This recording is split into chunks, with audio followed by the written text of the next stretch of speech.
cái lỗi của Rider 150 sang cơ, nó bị cái lỗi là khi mà mấy dòng xe mới về nó hay bị cái lỗi là cọc của cái sen đi gấp á. Thì nó chỗ này đấy, thì cái chỗ này khi mà mình chạy mình vô số á, thì nó sẽ bị kêu cái chỗ này đó. Thì cái nhựa này nó bằng nhựa chứ không phải là cao su.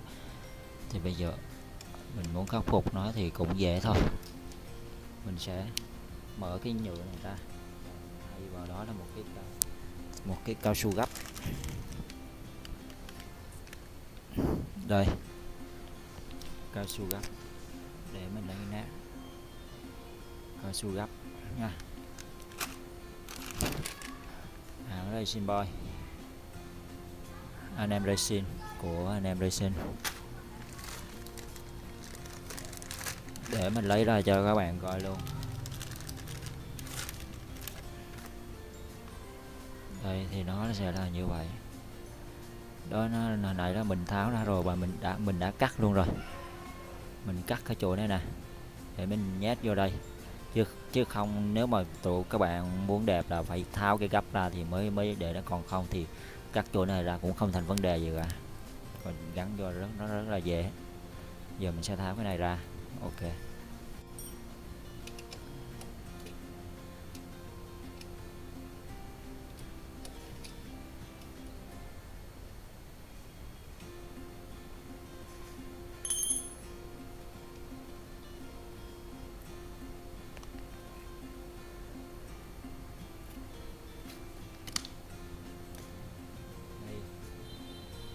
này là cái dinh của nó nè anh em, này là cái dinh của nó.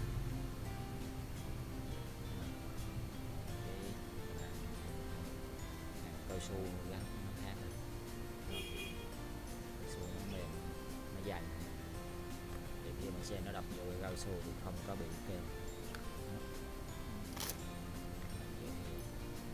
Không có vấn đề gì cả. Khi mình tháo này ra nó dễ gắn vô hơn. Cái gấp, tháo cái gấp ra là lâu là mất công, chứ không nó cũng chẳng có vấn đề bận tâm.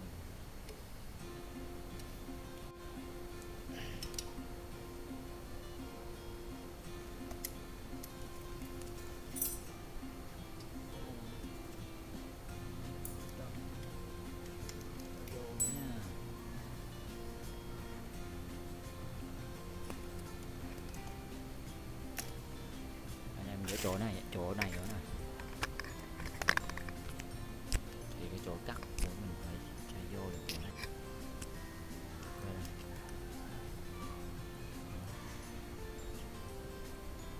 Đó, nó xuống rồi đó. Đó. Giờ mình kéo về lại nè, kéo về con ốc lại nè. Chỗ con ốc kéo về lại nè. Đó, ổn định đó thôi.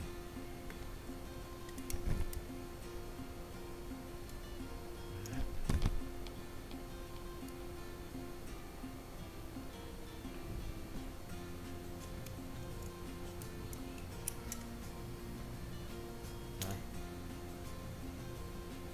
ốc vô, vậy là chạy thôi, đơn giản không có gì khó. Cao su gấp này có 60.000 miếng, chạy đỡ mất công kêu lọc cọc khó chịu không, dễ điên.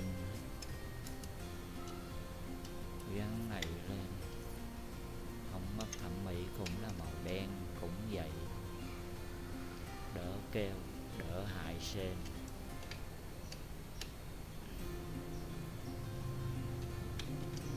Nhiều khi chạy mày kêu ọc chở con ghệ đi để kêu xe anh bị tà tàn, trong khi đó xe vẫn còn ngon mà lành, đúng không?